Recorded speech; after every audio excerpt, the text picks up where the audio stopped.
मेरे प्यारे देशवासियों, मोर प्रिय देशवासी नमस्कार। नमस्कार। आज आज 2025 प्रथम मन की बात होउछि। आपण माने गोटे कथा निश्चित लक्ष्य करथिबे, प्रत्येक थर मन की बात मासर शेष रविवार रे होइथाय, किंतु एथर आमे एक सप्ताह पूर्वरु चतुर्थ रविवार बदल रे तृतीय रविवार रे कथा होउछे। कारण आगामी सप्ताह रे रविवार दिन ही गणतंत्र दिवस। मु समस्त देशवासी को गणतंत्र दिवसर अग्रिम शुभकामना जनाउछि। बंधुगण, एथरर गणतंत्र दिवस बहुत खास रही। यह भारतीय गणतंत्रर 75तम वर्ष पूर्ति। एही वर्ष संविधान लागू हेबार 75 वर्ष पूरी जाउछि। मु संविधान सभार सही समस्त महान व्यक्तित्व को प्रणाम जनाउछि जो माने आमको आमर पवित्र संविधान देइछन्ति। संविधान सभा चलीथिबा समय रे अनेक विषय उपरे विस्तृत चर्चा होइथिला। सही चर्चा मानकरे प्रदत्त संविधान सभार सदस्य मानकर विचार, सेमानकर बाणी आमर बहुत बड़ संपद। आज मन की बात रे मोर प्रयास रही कि मु आपण मानकु किछि महान नेता मानकर प्रकृत स्वर सुनाइबी। बंधुगण, जेबे संविधान सभा निजर कार्य आरंभ कला सेतबेले बाबा साहेब आंबेडकर परस्पर सहयोग बाबदरे अत्यंत महत्वपूर्ण कथा कहिथिले। तांकर एही संबोधन इंग्राजी रे थिला। मु तार एक अंश आपण मानकु सुनाउछि। So far as the ultimate goal is concerned, I think none of us need have any apprehensions. None of us need have any doubt. But my fear, which I must express clearly, is this. Our difficulty, as I said, is not about the ultimate future. Our difficulty is how to make the heterogeneous mess that we have today take a decision in common and march in a cooperative way on that road which is bound to lead us to unity. Our difficulty is not with regard to the ultimate. Our difficulty is with regard to the beginning. साथियों, बंधुगण, बाबा साहेब एकता उपरे जोर देउथिले जे संविधान सभा एका संगे एक मत हुई एवं मिलीमिशी समस्तक हित पई कार्य करुछि। मु आपनकु संविधान सभार आउ एक ऑडियो क्लिप सुनाउछि। एही ऑडियो हेउछि डॉक्टर राजेंद्र प्रसाद जींकर, जिए कि आम संविधान सभार मुख्य थिले। आसंतु डॉक्टर राजेंद्र प्रसाद जी को सुनिबा। हमारा इतिहास बताता है और हमारी संस्कृति सिखाती है कि हम शांति प्रिय हैं और रहें। हमारा साम्राज्य, हमारी फतेह दूसरे तरह की रही है। हमने दूसरों को जंजीरों से, चाहे वो लोहे की हो या सोने की, कभी नहीं बांधने की कोशिश की। हमने दूसरों को अपने साथ लोहे के जंजीर से भी ज्यादा मजबूत मगर सुंदर और सुखद रेशम के धागे से बांध रखा है, और वो बंधन धर्म का है, संस्कृति का है, ज्ञान का है। हम अब भी उसी रास्ते पर चलते रहेंगे और हमारी एक ही इच्छा और अभिलाषा है। वो अभिलाषा ये है कि हम संसार में सुख और शांति कायम करने में मदद पहुंचा सकें और संसार के हाथों में सत्य और अहिंसा वो अचूक हथियार दे सकें जिसने हमें आज आज़ादी तक पहुंचाया है। हमारी जिंदगी और संस्कृति में कुछ ऐसा है जिसने हमें समय के थपेड़ों के बावजूद जिंदा रहने की शक्ति दी है। अगर हम अपने आदर्शों को सामने रखे रहेंगे तो हम संसार की बड़ी सेवा कर पाएंगे। बंधुगण, डॉक्टर राजेंद्र प्रसाद जी मानवीय मूल्य प्रति देशर प्रतिबद्धता कथा कहिथिले। एबे मु डॉक्टर श्यामा प्रसाद मुखर्जी को स्वर सुनाउछि।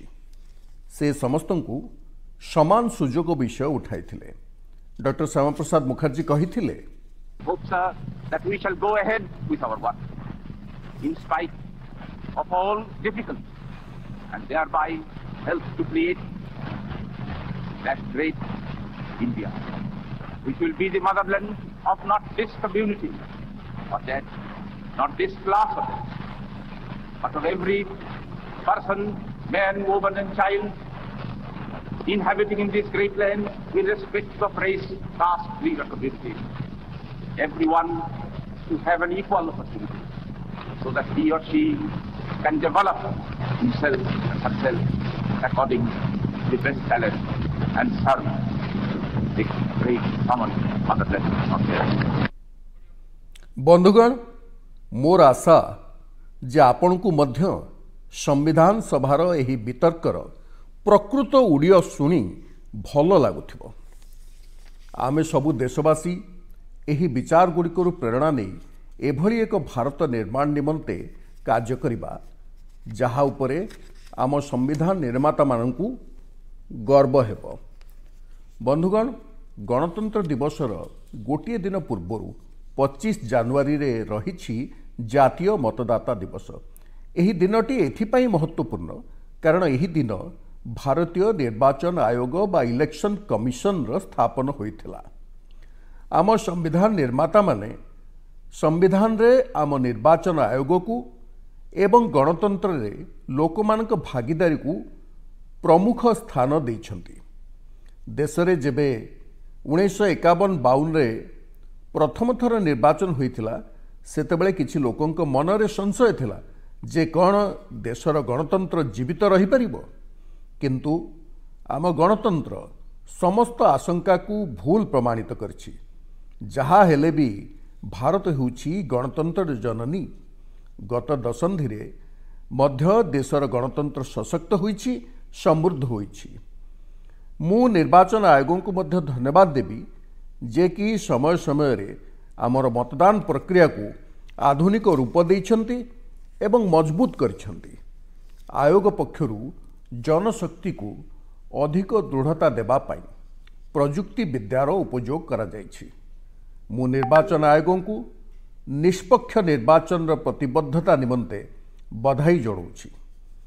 मु देशवासी को कहिबी जे सेमाने अधिकरु अधिक संख्यार निजर मताधिकार उपयोग करंतु, सबुबेले करंतु एवं देशर गणतांत्रिक प्रक्रियार अंशीदार हुंतु एवं एही प्रक्रिया को सशक्त मध्य करंतु। मोर प्रिय देशवासी, प्रयागराज रे महाकुंभर शुभारंभ हो जाइछि। चिरस्मरणीय जनसमुद्र, अकल्पनीय दृश्य एवं समता और सामरस्तार असाधारण संगम। एथर कुंभरे अनेक दिव्य जोग मध्य पड़ुछि। कुंभ मेलार एही उत्सव विविधता मध्यरे एकतार उत्सव मध्य पालन करुछि। संगमर बालुकामय प्रांतर रे समग्र भारतर एवं विश्वर लोके जुटी जाती। हजार हजार वर्षरु चली आसथिबा एही परंपरा रे केउठी भी कोनोसी भेदभाव नहीं, जातिवाद नहीं। एठाकू दक्षिण भारत लोके आसंती, पूर्व और पश्चिम भारत लोके आसंती। कुंभरे गरीब और धनी समस्ते एक होई जाती। समस्ते संगम रे बुड़ पकांती, एका संगे पंगतरे भोजन करती, प्रसाद सेवन करती। सेइथिपई तो यह एकतार महाकुंभ। कुंभर आयोजन आमको एक कथा मध्य कही थाए जे किभली आम परंपरा मान सारा भारत को एक सूत्र रे बांधि रखिछि। आम मान्यता गुड़ी को मानिबार प्रणाली उत्तररू आरंभ करी दक्षिण पर्यंत प्राय एका भली। गोटे पटे प्रयागराज, उज्जैनी, नासिक एवं हरिद्वार रे कुंभ मेलार आयोजन होइथाए। सही भली दक्षिण भूभाग रे गोदावरी, कृष्णा, नर्मदा एवं कावेरी नदीर तटरे पुष्करम मेला होइथाए। एही दुईटी जाक पर्व आमर पवित्र नदी मानक सहित एवं यार मान्यता सहित जड़ित। सही भली कुंभकोणमरु तिरुक्कड़ियूर, कुडुवासलरु तिरुचेरई पर्यंत एभली अनेक मंदिर रही जार परंपरा मान कुंभ मेला सहित जड़ी हुई रही। बंधुगण, एथर आपण माने समस्ते देखिथिबे जे कुंभ मेला रे युव वर्गर भागीदारी अत्यंत व्यापक भावे दृष्टिगोचर होउछि। ଆଉ ଏହା ମଧ୍ୟ ସତ୍ୟ ଯେ ଯୁବପିଢ଼ି ନିଜର ସଭ୍ୟତା ସହିତ ବେଶ୍ ଗର୍ବରେ ଯେତେବେଳେ ଜଡ଼ିତ ହୁଅନ୍ତି ଏହାର ମୂଳ ଆହୁରି ଦୃଢ଼ ହୁଏ ଏବଂ ସେତେବେଳେ ଏହାର ସ୍ୱର୍ଣ୍ଣିମ ଭବିଷ୍ୟତ ମଧ୍ୟ ସୁନିଶ୍ଚିତ ହୋଇଯାଏ। ଏଥର କୁମ୍ଭର ଡିଜିଟାଲ ଫୁଟପ୍ରିଣ୍ଟ ଗୁଡ଼ିକୁ ଆମେ ବହୁଳ ଭାବରେ ଦେଖୁଛୁ। କୁମ୍ଭର ଏହି ବିଶ୍ୱବ୍ୟାପୀ ଲୋକପ୍ରିୟତା ପ୍ରତ୍ୟେକ ଭାରତୀୟଙ୍କ ପାଇଁ ଗର୍ବର ବିଷୟ। ବନ୍ଧୁଗଣ, କିଛି ଦିନ ପୂର୍ବେ ପଶ୍ଚିମବଙ୍ଗର ଗଙ୍ଗାସାଗର ମେଳାର ମଧ୍ୟ ବିହଙ୍ଗମ ଦୃଶ୍ୟ ଆମେ ଦେଖିଛେ। ମକର ସଂକ୍ରାନ୍ତିର ପବିତ୍ର ଅବସରରେ ଆୟୋଜିତ ଏହି ମେଳାରେ ସାରା ଦୁନିଆରୁ ଆସିଥିବା ଲକ୍ଷ ଲକ୍ଷ ଶ୍ରଦ୍ଧାଳୁ ବୁଡ଼ ପକାଇଛନ୍ତି। କୁମ୍ଭ, ପୁଷ୍କରମ ଏବଂ ଗଙ୍ଗାସାଗର ମେଳା ଆମର ଏହି ପର୍ବଗୁଡ଼ିକ ଆମର ସାମାଜିକ ମିଳାମିଶା, ସଦ୍ଭାବ ଏବଂ ଏକତାକୁ ବୃଦ୍ଧି କରିଥାନ୍ତି। ଏହି ପର୍ବ ଭାରତର ଲୋକମାନଙ୍କୁ ଭାରତର ପରମ୍ପରା ସହିତ ଯୋଡ଼ିଥାଏ। ଯେଭଳି ଆମ ଶାସ୍ତ୍ରଗୁଡ଼ିକ ସଂସାରରେ ଧର୍ମ, ଅର୍ଥ, କାମ, ମୋକ୍ଷ ଏହି ଚାରୋଟି ଉପରେ ଜୋର ଦେଇଛି, ଠିକ୍ ସେହିଭଳି ଆମର ପର୍ବ ଓ ପରମ୍ପରାମାନ ମଧ୍ୟ ଆଧ୍ୟାତ୍ମିକ, ସାମାଜିକ, ସାଂସ୍କୃତିକ ଏବଂ ଆର୍ଥିକ ଏହିଭଳି ପ୍ରତ୍ୟେକ ପକ୍ଷକୁ ମଧ୍ୟ ସଶକ୍ତ କରୁଛି। ବନ୍ଧୁଗଣ, ଏ ମାସରେ ପୌଷ ଶୁକ୍ଳ ଦ୍ୱାଦଶୀ ଦିନ ରାମଲାଲାଙ୍କ ପ୍ରାଣ ପ୍ରତିଷ୍ଠା ପର୍ବର ପ୍ରଥମ ବାର୍ଷିକୀ ମଧ୍ୟ ପାଳନ କରାଯାଇଛି। ଏହି ବର୍ଷ ପୌଷ ଶୁକ୍ଳ ଦ୍ୱାଦଶୀ ଜାନୁଆରୀ 11 ତାରିଖରେ ପଡ଼ିଥିଲା। ଏହି ଦିନ ଲକ୍ଷ ଲକ୍ଷ ରାମ ଭକ୍ତ ଅଯୋଧ୍ୟା ଆସି ରାମଲାଲାଙ୍କ ସାକ୍ଷାତ ଦର୍ଶନ କରି ତାଙ୍କର ଆଶୀର୍ବାଦ ନେଇଛନ୍ତି। ପ୍ରାଣ ପ୍ରତିଷ୍ଠାର ଏହି ଦ୍ୱାଦଶୀ ହେଉଛି ଭାରତର ସାଂସ୍କୃତିକ ଚେତନାର ପୁନଃ ପ୍ରତିଷ୍ଠାର ଦ୍ୱାଦଶୀ। ଏଥିପାଇଁ ପୌଷ ଶୁକ୍ଳ ଦ୍ୱାଦଶୀର ଏହି ଦିନଟି ଏକ ପ୍ରକାର ପ୍ରତିଷ୍ଠା ଦ୍ୱାଦଶୀ ମଧ୍ୟ ହୋଇଯାଇଛି। ବିକାଶର ମାର୍ଗରେ ଅଗ୍ରସର ହୋଇ ଆମକୁ ଏହିଭଳି ନିଜର ଐତିହ୍ୟକୁ ମଧ୍ୟ ସାଇତି ରଖିବାକୁ ହେବ ଏବଂ ସେଥିରୁ ପ୍ରେରଣା ନେଇ ଆଗକୁ ବଢ଼ିବାକୁ ହେବ। ମୋର ପ୍ରିୟ ଦେଶବାସୀ, 2025ର ଆରମ୍ଭରେ ହିଁ ଭାରତ ମହାକାଶ କ୍ଷେତ୍ରରେ କେତୋଟି ଐତିହାସିକ କୃତିତ୍ୱ ହାସଲ କରିଛି। ଆଜି ମୋତେ ଏହା କହିବାରେ ଗର୍ବ ଅନୁଭବ ହେଉଛି ଯେ ଏକ ଭାରତୀୟ ସ୍ପେସ୍ ଟେକ୍ ଷ୍ଟାର୍ଟଅପ୍ ବେଙ୍ଗାଲୁରୁର ପିକ୍ସେଲ୍ ଭାରତର ପ୍ରଥମ ଘରୋଇ ସାଟେଲାଇଟ୍ କନଷ୍ଟେଲେସନ୍ ଫାୟାରଫ୍ଲାଇକୁ ସଫଳତାପୂର୍ବକ ଲଞ୍ଚ କରିଛି। ଏହି ଉପଗ୍ରହ ତାରାମଣ୍ଡଳ ବିଶ୍ୱର ସର୍ବାଧିକ ହାଇ ରିଜଲ୍ୟୁସନ୍ ହାଇପର ସ୍ପେକ୍ଟ୍ରାଲ ସାଟେଲାଇଟ୍ କନଷ୍ଟେଲେସନ୍ ଅଟେ। ଏହି କୃତିତ୍ୱ କେବଳ ଯେ ଭାରତକୁ ଆଧୁନିକ ମହାକାଶ ପ୍ରଯୁକ୍ତି ବିଦ୍ୟାରେ ଅଗ୍ରଣୀ କରାଇଛି ତା ନୁହେଁ, ବରଂ ଏହା ଆତ୍ମନିର୍ଭର ଭାରତ ବନିବା ଦିଗରେ ମଧ୍ୟ ଏକ ବଡ଼ ପଦକ୍ଷେପ ହୋଇଛି। ଏହି ସଫଳତା ଆମର ଘରୋଇ ମହାକାଶ କ୍ଷେତ୍ରର ବୃଦ୍ଧି ପାଉଥିବା ଶକ୍ତି ଓ ନବନିର୍ମାଣର ପ୍ରତୀକ। ମୁଁ ଏହି କୃତିତ୍ୱ ପାଇଁ ପିକ୍ସେଲ୍ର ଟିମ୍, ଇସ୍ରୋ ଏବଂ ଇନ୍ସ୍ପେସ୍କୁ ସମଗ୍ର ଦେଶ ତରଫରୁ ଅଭିନନ୍ଦନ ଜଣାଉଛି। ବନ୍ଧୁଗଣ, କିଛି ଦିନ ପୂର୍ବେ ଆମ ବୈଜ୍ଞାନିକମାନେ ମହାକାଶ କ୍ଷେତ୍ରରେ ହିଁ ଆଉ ଏକ ବଡ଼ ଉପଲବ୍ଧି ହାସଲ କରିଛନ୍ତି। ଆମ ବୈଜ୍ଞାନିକମାନେ ସ୍ୟାଟେଲାଇଟ୍ର ସ୍ପେସ୍ ଡକିଂ କରାଇଛନ୍ତି। ଯେତେବେଳେ ଅନ୍ତରୀକ୍ଷରେ ଦୁଇଟି ମହାକାଶ ଯାନକୁ ଯୋଡ଼ାଯାଏ, ଏହି ପ୍ରକ୍ରିୟାକୁ ସ୍ପେସ୍ ଡକିଂ କୁହନ୍ତି। ଏହି ପ୍ରଯୁକ୍ତି ବିଦ୍ୟା ଦ୍ୱାରା ମହାକାଶରେ ସ୍ପେସ୍ ଷ୍ଟେସନ ପର୍ଯ୍ୟନ୍ତ ଆବଶ୍ୟକୀୟ ଦ୍ରବ୍ୟ ପଠାଇବା କ୍ରିଉ ମିଶନ ନିମନ୍ତେ ମହତ୍ତ୍ୱପୂର୍ଣ୍ଣ ହୋଇଥାଏ। ଏହି ସଫଳତା ହାସଲ କରିବାରେ ଭାରତ ବିଶ୍ୱର ଚତୁର୍ଥ ଦେଶରେ ପରିଣତ ହୋଇଛି। ବନ୍ଧୁଗଣ, ଆମ ବୈଜ୍ଞାନିକମାନେ ମହାକାଶରେ ଉଦ୍ଭିଦ ଅଙ୍କୁରଣ ଏବଂ ଏହାକୁ ଜୀବିତ ରଖିବାର ପ୍ରଚେଷ୍ଟା ମଧ୍ୟ କରୁଛନ୍ତି। ଏଥିପାଇଁ ଇସ୍ରୋର ବୈଜ୍ଞାନିକମାନେ ଝୁଡ଼ଙ୍ଗ ମଞ୍ଜିକୁ ଚୟନ କରିଛନ୍ତି। ଡିସେମ୍ବର 30 ତାରିଖ ଦିନ ପଠାଯାଇଥିବା ଏହି ମଞ୍ଜିଗୁଡ଼ିକ ମହାକାଶରେ ଅଙ୍କୁରିତ ହୋଇଛି। ଏହା ଏକ ବିଶେଷ ପ୍ରେରଣାଦାୟକ ପ୍ରୟୋଗ, ଯାହାଦ୍ୱାରା ଭବିଷ୍ୟତରେ ମହାକାଶରେ ପନିପରିବା ଉତ୍ପାଦନର ରାସ୍ତା ଖୋଲିଯିବ। ଏ କଥା ଦର୍ଶାଏ ଯେ ଆମ ବୈଜ୍ଞାନିକମାନେ केते दूरदृष्टि रखी काम करछंती। बंधुगण, मु आपण मानकु आउ एक प्रेरणादायक पदक्षेप विषय कहवाकू चाहे। आईआईटी माड्रास एक्सटेम केन्द्रटी महाकाश रे उत्पादन निमंते नुआ नुआ वैषयिक ज्ञानकौशल उपरे काम करछि। एही केन्द्र महाकाश रे 3D printed building, metal foam तथा ऑप्टिकल फाइबर भली कौशल को नहीं अनुसंधान करछि।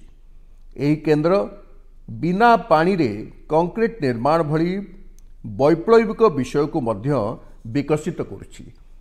एक्सटेम एही अनुसंधान भारतर गगनयान मिशन एवं भविष्यतर महाकाश केन्द्र को शक्ति प्रदान करिबो। एहा द्वारा निर्माण शिल्प रे आधुनिक ज्ञान कौशलर नूतन रास्ता मध्य खुलीजिबो।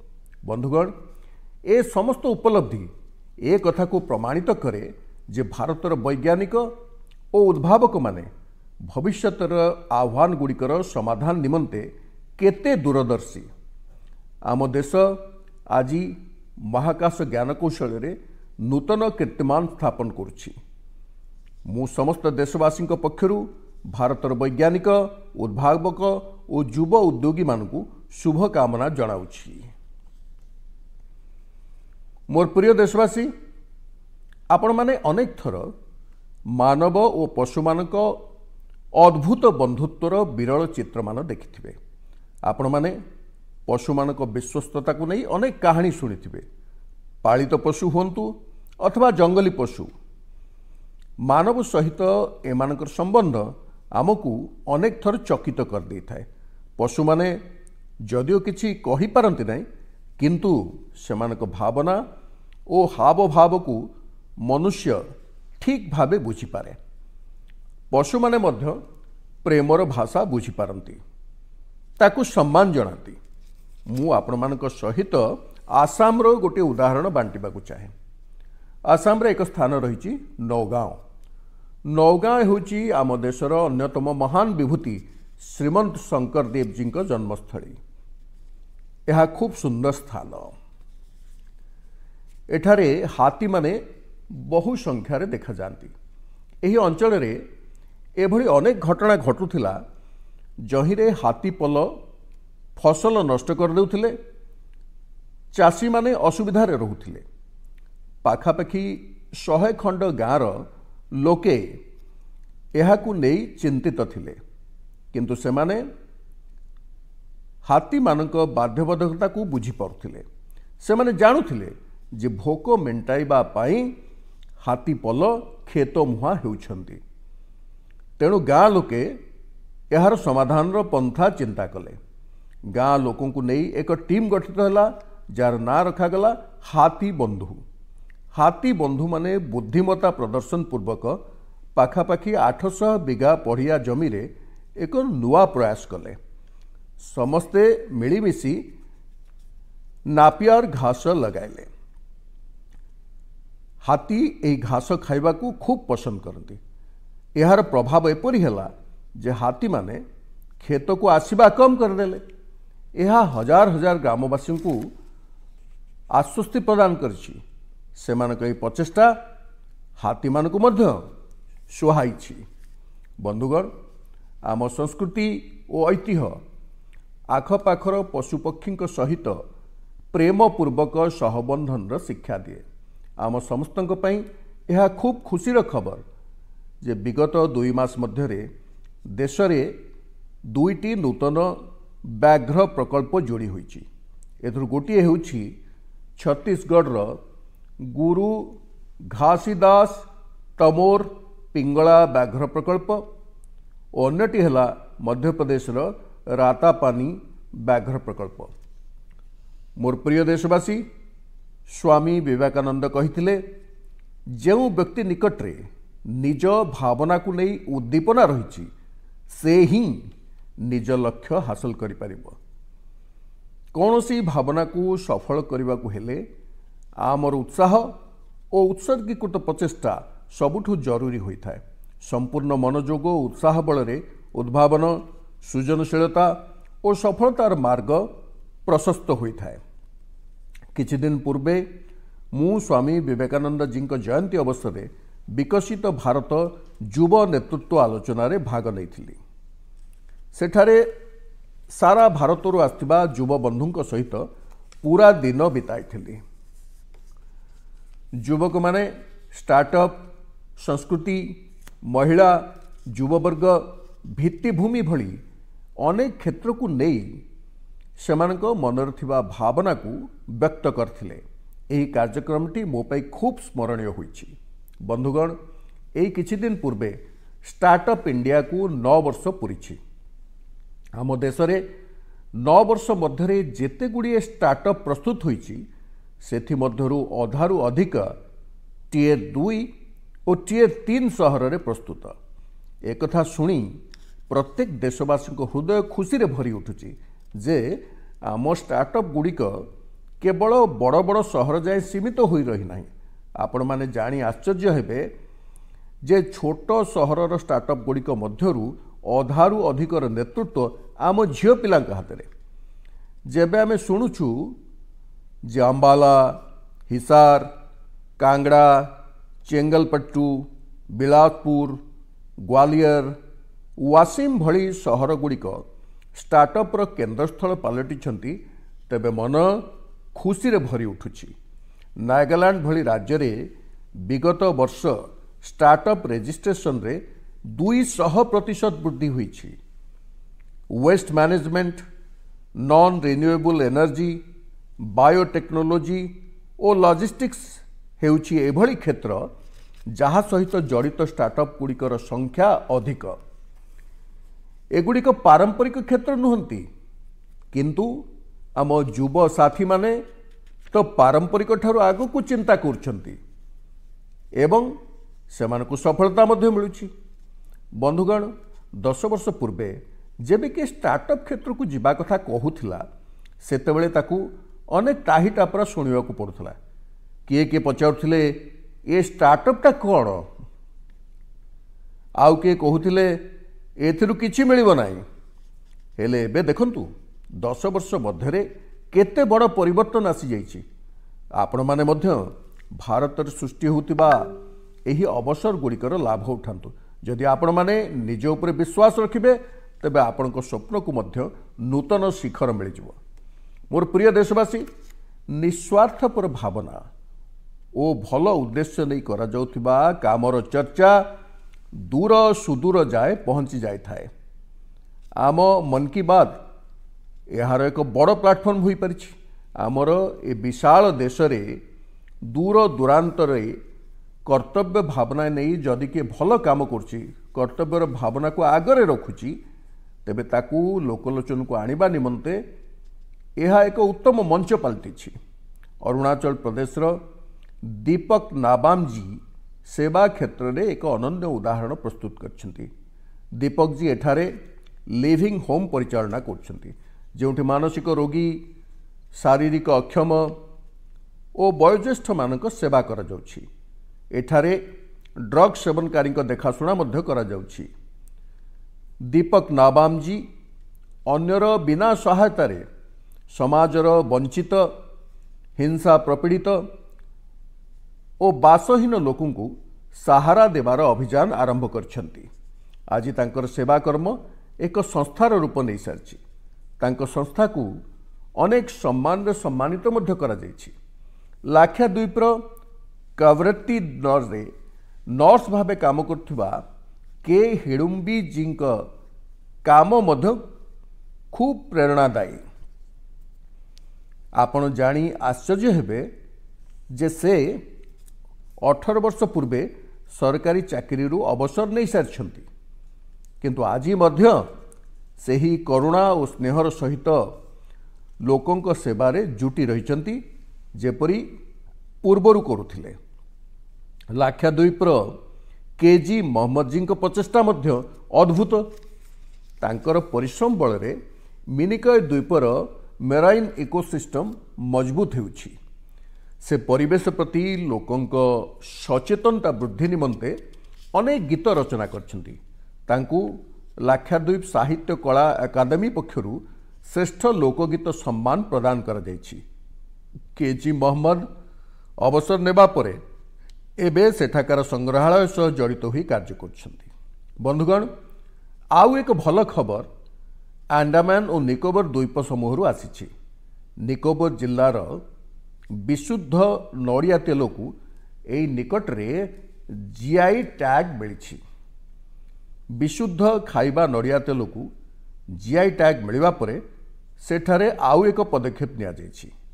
एही तेल उत्पादन सह जड़ित महिला मानकु संगठित करी स्वयं सहायक गोष्ठी तैयारी करा जाउछि। सेमानकु मार्केटिंग और ब्रांडिंग पई विशेष प्रशिक्षण मध्य दिया जाउछि। एहा आम आदिवासी वर्गों को आर्थिक रूपे सशक्त करने दिगरे एक बड़ पदक्षेप।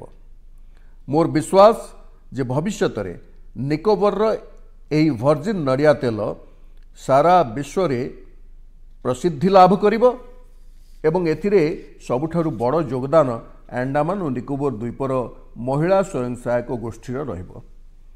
मोर प्रिय देशवासी, क्षणिक पाई गोटे दृश्यर कल्पना करी देखंतु तो कोलकाता रे जनवरी मासर समय द्वितीय विश्वयुद्ध चरम अवस्थार उपनीत। सारा भारत रे इंग्रेज सरकार विरुद्ध रे क्रोधर वातावरण। एथि जोगु सहर सारा प्रत्येक कोण अनुकोण रे पुलिस बाहिनी मुतयन होइछन्ति। कोलकातार मध्यभाग स्थित एक घरर आखपाखरे पुलिस बाहिनी बेस सतर्क दृष्टि रखिछन्ति। एहा मध्यरे एक लंबा धूसर रंगर कोट पैंट और कला टोपी परिहित जड़े व्यक्ति रात्रि अंधकार मध्यरे एक बंगलारू कार नहीं बाहर जाइछन्ति। मजबूत सुरक्षा बलय घेर थिबा अनेक तलाशी चौकी पार करी से एक रेल स्टेशन गोमो स्टेशन रे पहुंचुचन्ति। एई स्टेशन एबे झारखंड रे। सेठारू ट्रेन धरी से आगो को बढ़ी जाइछन्ति। सेठारू अफगानिस्तान देई यूरोप रे जाई पहुंचीछन्ति। ए सबु पुणी इंग्रेज सरकार का अभेद्य सुरक्षा बलय सत्वे से करि पारछन्ति। बंधुगण, ए कहानीटी कौनसी सिनेमार कहानी भली मने हेबो। आपण भाबुथिबे एभली साहस प्रदर्शन करथिबा लोकटी केउ उपादान रे गढ़ा हिची सते। प्रकृतरे से व्यक्ति आउ केही नहंती, आम देशर महान विभूति नेताजी सुभाष चंद्र बोस। तांको जन्म दिवस 23 जनवरी को एबे आमे पराक्रम दिवस भाव में पालन करुछु। तांको वीरत्व रे गाथा पछरे तांको पराक्रमर झलक मिली थाए। किछि वर्ष पूर्वे मु सेही घर को जाइथिली जेउ घरू से इंग्रेज मान को चकमा दे बाहरी जाइथिले। तांकर से कारटी एबे मध्य सेठारे अछि। ए अनुभवटी मो पाई थिला नियारा। सुभाष बाबू थिले जड़े दूरद्रष्टा। तांको स्वभाव रे साहस भरी रहितला। केवल एतिकी नुहे, से थिले जड़े कुशल प्रशासक। मात्र 27 वर्ष बयस रे से कोलकाता कॉर्पोरेशन रो मुख्य निर्वाही अधिकारी होइथिले एवं परे से मेयर दायित्व मध्य संभाळिथिले। जड़े प्रशासक भाव रे से अनेक बड़ बड़ काम करछन्ती। पिलांको पई स्कूल करिबा, गरीब पिलांको पई क्षीरर व्यवस्था करिबा एवं स्वच्छता पई तांको द्वारा होइथिबा प्रचेष्टा गुड़िक आज मध्य मने पड़े। रेडियो सहित मध्य नेताजी सुभाष बोसंकर गभीर संपर्क रहितला। से आजाद हिंद रेडियो स्थापन करथिले, जहा जरिया तांको सुनिबा पई लोके अपेक्षा करी रहुथिले। तांको संबोधन जोगु विदेशी शासन विरुद्ध रे लड़ई को एक नुआ शक्ति मिलिथिला। आजाद हिंद रेडियो रे इंग्राजी, हिंदी, तमिल, बंगला, मराठी, पंजाबी, पश्तो और उर्दू भाषा रे समाचार बुलेटिन प्रसारित होथिला। मु नेताजी सुभाष चंद्र बोस को प्रणाम करुछि। मु देशर युववर्ग को आह्वान करने को चाहे जे सेमाने नेताजी विषय रे अधिकरू अधिक पढ़ंतु एवं तांको जीवनी निरंतर प्रेरणा लाभ करंतु। बंधुगण, मन की बात रही कार्यक्रम प्रत्येक थर मते राष्ट्रर सामग्रिक प्रयास आपण मानकर सामूहिक इच्छा शक्ति सहित जोड़ी आसुछि। प्रत्येक मासरे आपण मानक परामर्श आपण मानक विचार विपुल संख्यार मिलुछि एवं सबुथर एही विचार गुड़ी को देखी विकसित भारतर संकल्प को नहीं मोर विश्वास आहुरी बढ़ी जाइछि। आपण माने एही भली निज निज कर्म बलरे भारत को सर्वश्रेष्ठ करने निमंते प्रचेष्टा करि चलंतु। एथरर मन की बात रे एतिकी। भारतवासी उपलब्धि संकल्प और सिद्धिर नूतन गाथा सहित आगामी मासरे पुणी थरे देखा हेबो।